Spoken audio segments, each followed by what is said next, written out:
আল্লাহ রাব্বুল আলামিন বলে, বান্দারে,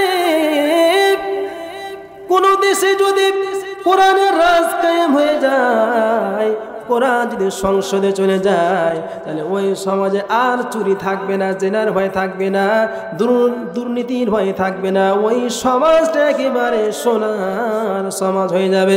কথা বলেন ঠিক কিনা? যারা বলেন ঠিক কিনা?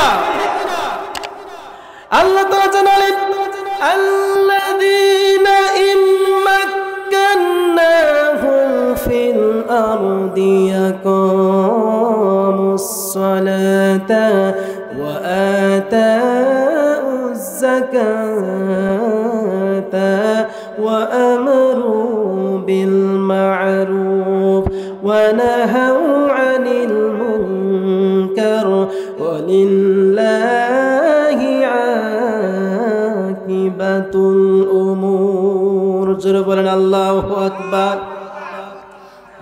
আল্লাহ রাব্বুল আলামিন সূরাতুল হজের মধ্যে বলে দিলেন, কোন মুমিন যদি শাসক হয়, তারা 4টা কাজ করবে। কয়টা কাজ করবে? একটু মেহেরবানি করে বলেন, কয়টা কাজ করবে? তারা 4টা কাজ তারা সমাজের মধ্যে চালু করে দিবে। 1 নাম্বার হলো আকামুস সালাহ। এই সমাজে তারা নামাজের বিলটা কায়েম করে দিবে। এই নামাজকে বাধ্যতা করা হোক, এই নামাজের বিল কায়েম করা হোক। এটা আপনারা চান কি চান না? চান না? 2 নম্বরে ওয়াতাউজ যাকাত, যাকাত ভিত্তিক অর্থনৈতিক কায়েম করে দিবেন। 3 নম্বরে ওয়ামারু বিল মা'রুফ, এই সমাজে যত ভালো ভালো কাজ রয়েছে, এই ভালো কাজগুলো তারা জারি করে দিবে, প্রতিষ্ঠিত করে দিবে। ওয়া নাহু আনিল মুনকার, 4 নম্বরে যে কাজটি করবে, এই সমাজে যতগুলো অশ্লীল বেহায়াপনা কাজ রয়েছে, যতগুলো যাত্রা ভ্যারাইটিস রয়েছে, একটা দল অতীতে তারা মমতাজ আবাকে নিয়েছে, গানের কনসার্ট করেছে। কথা বলেন ঠিক কিনা?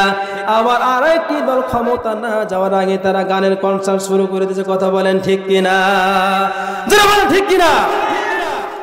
আমার ভাইয়েরা, আল্লাহ তাআলা জানালেন, মুমিন যদি শাসক হয়ে যায়, 4 নম্বরে যে কাজটি করবে, তারা এই সমাজে যতগুলো অশ্লীল বেহায়াপনা কাজ রয়েছে, জেনা রয়েছে, ব্যভিচার রয়েছে, দুর্নীতি রয়েছে, যাত্রা রয়েছে, ভ্যারাইটিস রয়েছে, এই সমস্ত অশ্লীল কাজগুলোকে তারা ঝাঁটা পিটা করে মামুর বাড়ি দিল্লি পাঠানোর ব্যবস্থা করে দেবে। কথা বলেন ঠিক কিনা? যারা বলেন ঠিক কিনা? আল্লাহ রাব্বুল আলামিন সূরাতুন নিসা 140 নম্বর আয়াতের মধ্যে জানিয়ে দিলেন, আল্লাহ তাআলা বলে দিলেন, কোন ব্যক্তি নিজেকে মুসলমান দাবি করার পরে, কোন ব্যক্তি নিজেকে মুসলমান দাবি করার পরে ওই সমস্ত বৈঠকে বসতে পারে না, ওই সমস্ত সমাবেশে বসতে পারে না, যেই বৈঠকে, যেই সমাবেশে আমি আল্লাহ রাব্বুল আলামিনের আয়াতের বিরুদ্ধে কথা বলা হয়। আমার ভাইরা, লক্ষ্য করুন, আমাদেরকে শ্রীকৃষ্ণের দেখানো পথে চলতে হবে। আল্লাহর শরিয়া আইন তারা মানে না। এই কথাগুলো এই আয়াতের সাথে সাংঘর্ষিক হচ্ছে কে হচ্ছে না? কথা বলেন, হচ্ছে না? আল্লাহ কি বললেন? যে যারা মুসলমান দাবি করার পরে ওই সমস্ত বৈঠকে বসতে পারবে না, ওই সমস্ত মিটিংয়ে যেতে পারবে না, যে মিটিংয়ে আমি আল্লাহর আয়াতের বিরুদ্ধে কথা বলা হয়। এরপরও কিছু মানুষ তারা বলবে যে এগুলো আমরা বিশ্বাস করি না। আসেন, এরকম মানুষ আছে না? এদের জন্য আল্লাহ কি বলেছেন? ইন্নাল্লাহা জামিউল মুনাফিকিনা ওয়াল কাফিরিনা ফি জাহান্নামা জামিআ। এই কথা শোনার পর যে সমস্ত ব্যক্তিগুলো ওই বৈঠকে বসবে, সমাবেশে বসবে, আমি আল্লাহ রাব্বুল আলামিন ওই সমস্ত ব্যক্তিগুলোকে আর কাফেরগুলোকে আমি এক জায়গাতে জমা করব। জমা করার পর আমি আল্লাহ রাব্বুল আলামিন জাহান্নামের সর্বনিম্ন স্তরে তাদের জায়গা করে দেব। একটু পানি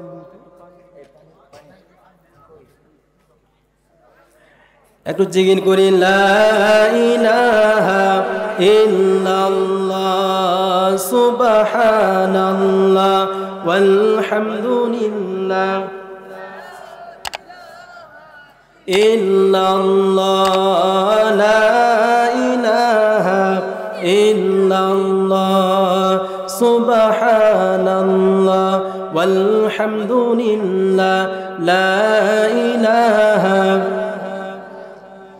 জোরে লা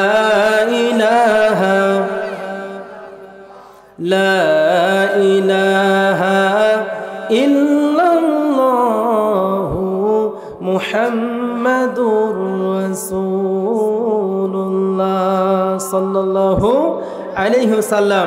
প্রিয় ভাইয়েরা, প্রশ্ন আসতে পারে, হুজুর আপনি এই সমস্ত কথাগুলো বলছেন কেন? আল্লাহ তাআলা বলেন ওয়াইদ ক্বালা রাব্বুকা লিল মালাইকাতি ইন্নী জাইলুন ফিল আরদি খলিফা।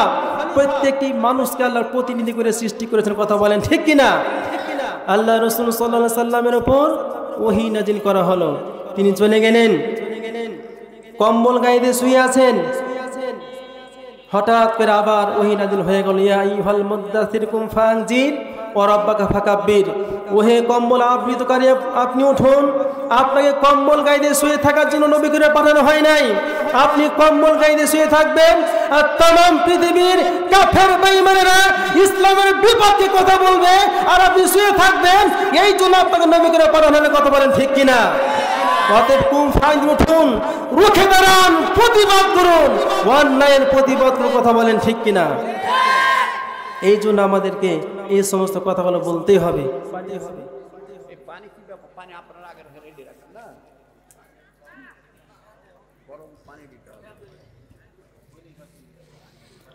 লা ইলাহা সুবহানাল্লাহ ওয়ালহামদুলিল্লাহ লা ইলাহা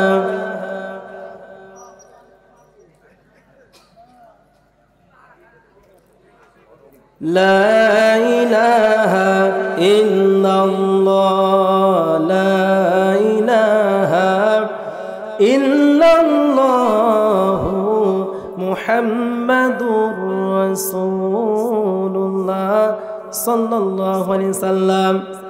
একটু ইগোটা বাড়িয়ে দেন আমার ভাইরা। আমি যে আপনাদের সামনে আয়াতটা তেলাওয়াত করেছি, আমি এখন আমার আলোচনার মধ্যে প্রবেশ করব। ভালো করে আপনারা একটু কান লাগান ভাইরা আমার, বাবাজিরা আমার।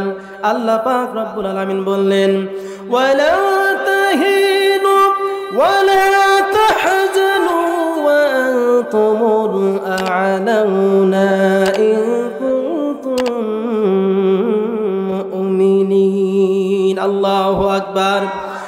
আল্লাহ রব্বুল আলামিন ডাক দিয়ে বলে, বান্দারে হতাশ হইও না, মনটাকে ভেঙে ফেলো না, মন মরা হইও না, ইমানের বলে বলিয়ান হও। আমি আল্লাহ রব্বুল আলামিন অবশ্যই তোমাদের বিজয়ের মালা পরিয়ে দিব। তাহলে আমাদের শর্ত কি? আমাদের আগে ইমানদার হতে হবে, কথা বলেন ঠিক কিনা? আমার ভাইরা, ইমানদার হতে হলে আমি এখন আপনাদেরকে বুখারী শরীফের সহিহ বুখারী শরীফের 18 নম্বর হাদিস থেকে আলোচনা শোনাবো। আল্লাহ রাসূল সাল্লাল্লাহু আলাইহি সাল্লাম তিনি যখন কোনো ব্যক্তিকে ঈমানদার বানাতেন 6টি কাজ না করার ব্যাপারে বায়াত গ্রহণ করাতেন। কয়টি কাজ না করার ব্যাপারে?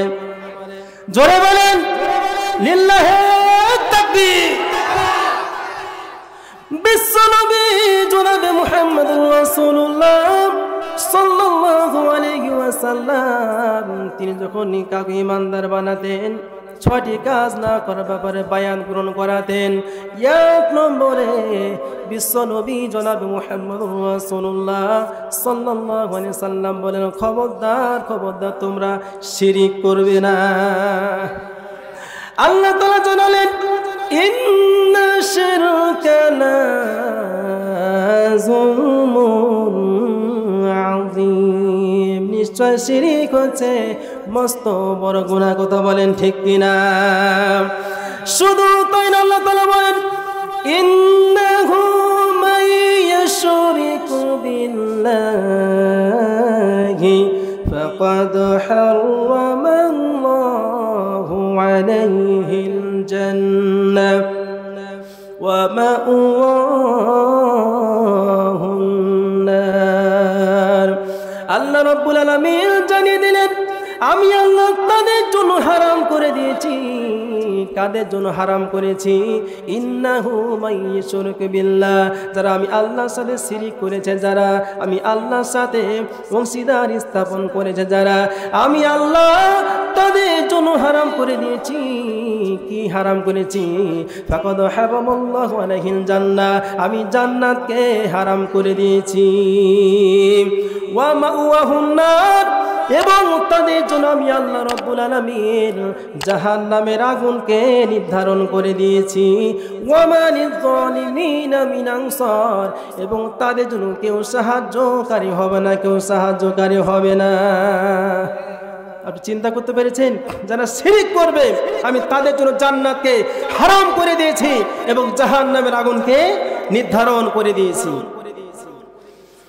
আমার ভাইরা, বিশ্বনবী জনাবে মুহাম্মদুর রাসূলুল্লাহ সাল্লাল্লাহু আলাইহি সাল্লাম তাআলা এক নম্বরে বায়াত গ্রহণ করাতেন, খবরদার তোমরা শিরক করবে না।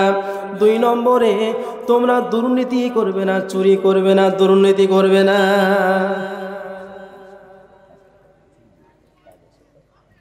তাহলে মুমিন যদি শাসক হয়ে যায় তারা কাজ করবে কয়টা? জোরে বলেন 4টা। অপর পক্ষে কোন জালেম যদি শাসক হয়ে যায় তারাও কাজ করবে 4টি। কথা বলো কয়টি? জোরে বলেন। তারাও 4টি কাজ করবে। 1 নম্বরে নির্বাচনের আগে যে ওয়াদাগুলো দিয়েছেন, আমরা এই করে দিব, সেই করে দিব, চাকরি করে দিব, বাড়ি করে দিব, গাড়ি করে দিব, রাস্তাঘাট করে দিব, নির্বাচিত হওয়ার পর তারা একটা একটা করে ওয়াদাগুলো তারা ভঙ্গ করবে। কথা বলেন ঠিক কিনা? 2 নম্বরে সুদ ভিত্তিক অর্থনীতি কায়েম করে দিবেন। 3 নম্বরে ওই সমাজে এমন কোন জায়গা রাখবে না যেখানে তারা দুর্নীতির আখড়া বানাবে না। আর 4 নম্বরে ওই সমাজে যারা রেসপেক্টেড মানুষ যারা থাকবে, আলেম ওলামা যারা থাকবে, এই সমস্ত আলেম ওলামাগুলোকে তারা ধরে ধরে জেলখানায় বন্দি করবে। কথা বলেন ঠিক কিনা? আমার ভাইরা, মুমিন যদি শাসক হয়ে যায় তারা কি করবে? আপনাদের আমি একটা ঘটনা শোনাই। হযরত উমর রাদিয়াল্লাহু তাআলা আনহু, তিনি রাষ্ট্রপ্রতিনিধি। তার শাসন আমলে তিনি প্রতিদিন রাত্রেবেলা 3 থেকে 4টা ভালো কাজ না করলে ঘুমায় না। হযরত উমর রাদিয়াল্লাহু তাআলা আনহু প্রতিদিনের মতো তিনি ভালো কাজ করার জন্য বের হয়ে গেলেন। নজর করে দেখলেন প্রতিমধ্যে একটা বাড়ির মধ্যে থেকে একটা যুবক বের হচ্ছে, আবার বাড়ির মধ্যে প্রবেশ করছে, আবার বাড়ি থেকে বের হয়ে যাচ্ছে। হযরত উমর রাদিয়াল্লাহু তাআলা আনহু তিনি জিজ্ঞাসা করলেন, এরে যুবক, কি ব্যাপার, কেন তুমি এরকমটা করতেছো? গভীর রজনীতে বাড়ির মধ্যে প্রবেশ করছো, আবার বাড়ি থেকে বের হয়ে যাচ্ছ, কি ব্যাপার, তোমার কি হয়েছে আমাকে একটু বলো। যুবক বলে, আরে পথিক, আমি তোমাকে কেন বলবো? যুবক কিন্তু জানে না এটা হলেন খলিফাতুল মুসলিমিন হযরত উমর রাদিয়াল্লাহু তাআলা আনহু। এ পথিক, আমি তোমাকে কেন বলবো? তোমাকে বলে আমার লাভ কি হবে? হযরত উমর বলে, বলো না একটু। বারবার যখন রিকোয়েস্ট করে, এবার যুবক এক পর্যায়ে বলে ফেলেন, পথিক শোনো, আমার স্ত্রী সন্তান সম্ভব, তিনি বাচ্চা প্রসব করবে। তিনি বাচ্চা প্রসবের যন্ত্রণায়, প্রসবের ব্যথায় এত জোরে তিনি চিৎকার করতেছেন। আমার স্ত্রী চিৎকার সহ্য করতে না পেরে আমি একবার বাড়ির মধ্যে প্রবেশ করছি, আবার বাড়ি থেকে বের হয়ে যাচ্ছি। হযরত উমর রাদিয়াল্লাহু তাআলা বাড়ি চলে গেলেন। বাড়ি যাওয়ার পরে স্ত্রীকে ডাক দেওয়ালে, দিবি রে, জলদি করে বের হয়ে আসো, আমার আল্লাহ পাক রব্বুল আলামিন জান্নাত বিক্রি করে দিতেছে, যদি ক্রয় করতে চাও জলদি করে একটা নেকড়া নিয়ে আমার সাথে চলে আসো। হযরত উমর রাদিয়াল্লাহু তাআলা আনহু তার স্ত্রীকে নিয়ে এবার চলে গেলেন ওই যুবকের বাড়ি, তার মধ্যে প্রবেশ করে দিলেন। কিছুক্ষণ পরে খবর চলে আসলো, খলিফাতুল মুসলিমিন, ও হযরত উমর রাদিয়াল্লাহু তাআলা আনহু, আমার স্বামী, আপনার বন্ধুকে জানিয়ে দেন আপনার বন্ধুর একটা পুত্র সন্তান হয়েছেন। হযরত উমর রাদিয়াল্লাহু তাআলা আনহু তিনি আলহামদুলিল্লাহ পাঠ করলেন। আর ওই যুবক বললেন ইন্না লিল্লাহ। হযরত উমর বলে কি ব্যাপার, তোমার তো খুশি হওয়ার কথা, কেন তুমি ইন্না লিল্লাহ বললে? এবার যুবক বলে খলিফাতুল মুসলিমিন আপনি আমাকে মাফ করে দেন, আমি আপনাকে চিনতে পারি না, আমি আপনার সাথে খারাপ ব্যবহার করেছি গো, আপনি আমাকে মাফ করে দিন। হযরত উমর বলে যুবক তুমি কেন আমার কাছে মাফ চাইতেছ, বরং উল্টা তুমি আমাকে মাফ করে দাও, কারণ আমি এই রাজ্যের আমি হলাম প্রেসিডেন্ট, সমস্ত জনগণের খোঁজ খবর না হলো আমার দায়িত্ব, আমি আরো আগে কেন তোমার খোঁজ খবর নিলাম না, এই জন্য আল্লাহ দরবারে আমাকে আসামির কাঠগড়ায় দাঁড়াতে হতে পারে। এই রকম শাসক কারা কারা চান? দুটি হাত তুলে আল্লাহ তাআলাকে দেখান। লিল্লাহি তাকবীর, হাত নামান। এইরকম শাসক যদি আপনারা দেখতে চান, তাহলে আজকে শ্যামপুর পূর্ব শ্যামপুর প্রকৃত মুসল্লি হবে তারা যারা আল কোরআনের আলিফ লাম মিম থেকে নিয়ে মিনাল জিন্নাতি ওয়ান নাস পর্যন্ত প্রত্যেকটি আয়াত প্রত্যেকটি শব্দ অক্ষর অক্ষরে বিশ্বাস করতে হবে যে কোরআন আমার সংবিধান, কোরআন আমার মুক্তির বিধান, কোরআন আমার জান্নাতে যাওয়ার চাবিকাঠি। এই কোরআনের সমাজ বিনির্মাণ করতে গিয়ে হযরত সুমাইয়া রাদিয়াল্লাহু তাআলা জীবন দিয়েছেন, হযরত মুআয রাদিয়াল্লাহু তাআলা জীবন দিয়েছেন, খাব্বাব খুবাইব রাদিয়াল্লাহু তাআলা জীবন দিয়েছেন। সর্বোপরি বাংলার মানচিত্রে শহীদ আব্দুল মালিক থেকে নিয়ে আল্লামা সাঈদী পর্যন্ত কোরআনের সমাজ বিনির্মাণ করার জন্য তারা জীবন দিয়েছেন। কথা বলেন ঠিক কিনা? আজকে প্রকৃত মুসলিম হবে তারাই যারা আজকের এই মাহফিল থেকে সাক্ষ্য দিবে, যারা কোরআনের সমাজ আন্দোলন করে তাদের কাতারে নাম লেখাতে চাই, রাজপথে নামতে চাই, বাতিলের সাথে মোকাবিলা করে শহীদের শাহাদাতের নজরানা পেশ করতে চাই। কারা কারা চান দুটি হাত তুলে আল্লাহ তাআলাকে দেখা।